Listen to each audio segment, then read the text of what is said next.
My name is Oscar Rambula. My dog's name is Pearl. She's a 1.5-year-old golden doodle. I serve in the United States Army, Special Operations Forces Airborne, Psychological Operations Specialist.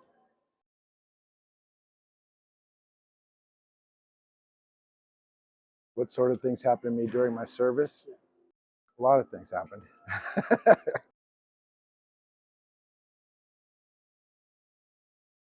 When I came back from service, I came back thinking, I got this, I know what I'm doing. Pick it up and drive on, move on. I tried that for a little while. I was a little short with people. I was always watching everything. I was getting tired. I couldn't sleep. I was having nightmares. Nightmares seemed to be normal, seemed to be so common that I just got used to them. I was raising a little girl. She was 14 years old. And to be honest, she got raped. And that just threw me over the edge. And I became pretty reactive. I was unpredictable, to be honest. And I didn't know what to do. So I tried to avoid people. And I figured eventually I'm going to get in trouble. So my sergeant major turned to the VA to get help, and I thought if he can do it, then maybe I can too. And so I found out there was a VA out in Prescott, Arizona, in a different state that I was living in. So I looked into the facility, and it seemed to be one of the top 10 in metrics in the nation. And I bought a house up in Prescott, moved so that I can get help at the VA. And then I hid in my house for about a year and a half without coming out, just putting up 4-pin barbed wire and trying to figure out how to make claymore mines that are legal, and you can't. A different kind of dog. I had a 90-pound red-nosed pit bull. His name was Bubba, and like me, he was backyard protective and unpredictable.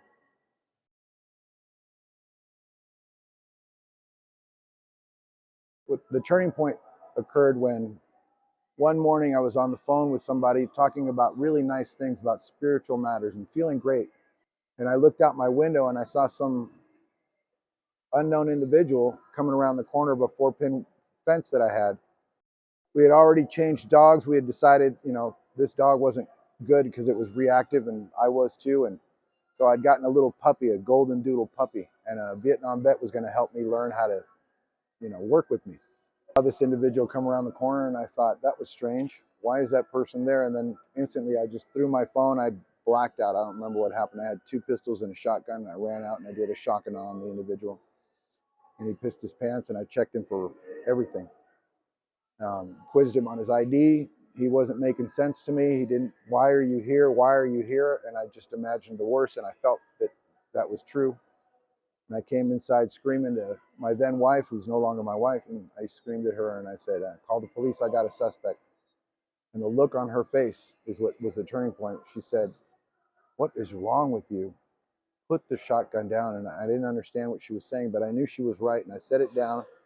I didn't tell her about the pistols that I had in my pockets. She said, I go, what am I supposed to do? I caught a suspect. And she said, go help him up and dust him off and send him on his way. And I didn't want to do that. I didn't feel like doing that. And I thought I was letting some bad guy get away. She said, you need to go to the VA and get help. And the next day I went, knowing they weren't going to help me at all. I knew they weren't going to help me. No way. And I went to the VA, and we looked at the DD Form 214, and he said something strange. He said, thank you for your service. I didn't like that. He said, come back tomorrow and we'll get an ID and we'll get you set up. I brought a witness because I didn't think I was going to get one. I'd never gotten any help. So I went and got one, and some veteran of foreign wars guy talked to me. He said, oh, you've got 3 service-connected disabilities on your paperwork and you never filed them. And I said, leave me alone. Leave me alone. And I left, and I just cried and I walked away. I didn't want to talk to anybody. I didn't trust the VA at that time. I do now, but I didn't then. And so I reached out to the vet center, and they said that I qualified for the vet center because I'm a combat vet. And I thought, wow, I've never heard of that about myself.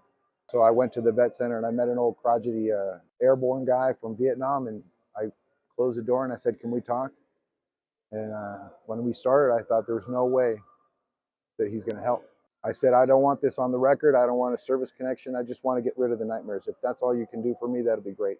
And it started years of, 6 to 8 years of talking to him before I finally felt that I could advocate for myself. And I found out that they had kept a record of everything I'd said. And I said, could I get a copy of all that? And I took it to the VA, went with a veteran service officer, filed the service connection, went to mental health. They filled out the paperwork. I found so much help at the VA. After I went back to the VA, I was in a better place to be getting the help. So I started getting the help. I started losing weight. I started working on all the other things, the emotional stuff that was behind it all. And there's a position open for suicide prevention as a peer specialist. And so I went to school to get those papers so that I could qualify for the position. And I just waited, finally got in. Mental health, wrote the letters, sent it out to Soldier's Best Friend, and started looking for the perfect dog for the right temperament. The dog I had was good.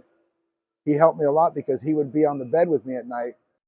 Although this little girl isn't able to jump onto my bed, you know, Red was able to, catch me early, and he would.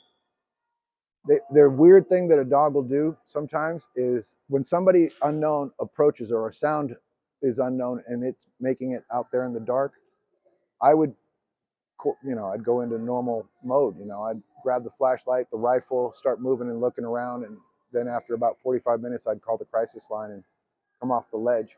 I did that a lot. So changing dogs was weird because I had a golden doodle that wouldn't bark. It wasn't trained to bark. It was trained to walk towards me when something was strange out there. It picked up something about me. I didn't say anything to it. And it would interrupt whatever I was doing and say, hey, everything's cool. It seemed like it was saying, everything's cool. I'm right here. Look at me. Pet me. And the energy that it gave me was real stoic and real noble. And I would think, well, this dog's not reacting, so maybe it's not what I think it is. And oftentimes I didn't believe it, but I just thought maybe. I've since gotten this little girl through Soldier's Best Friend's efforts, and grounding is like probably the most important thing that I can do. Apparently, I have something called cortisol levels that rise, and I hide them really well still. I'm not very reactive. I keep it to myself. But she's picking up on things that I don't notice, and she's really like Jamie that helped us a lot. Jamie says she cheats because she kind of knows what she's supposed to be doing. And I've made some good friends, I've been able to, at first it was kind of embarrassing, to be honest. I'm like walking around with a dog. And now I'm really happy that we can do that. And I'm happy that we can work together.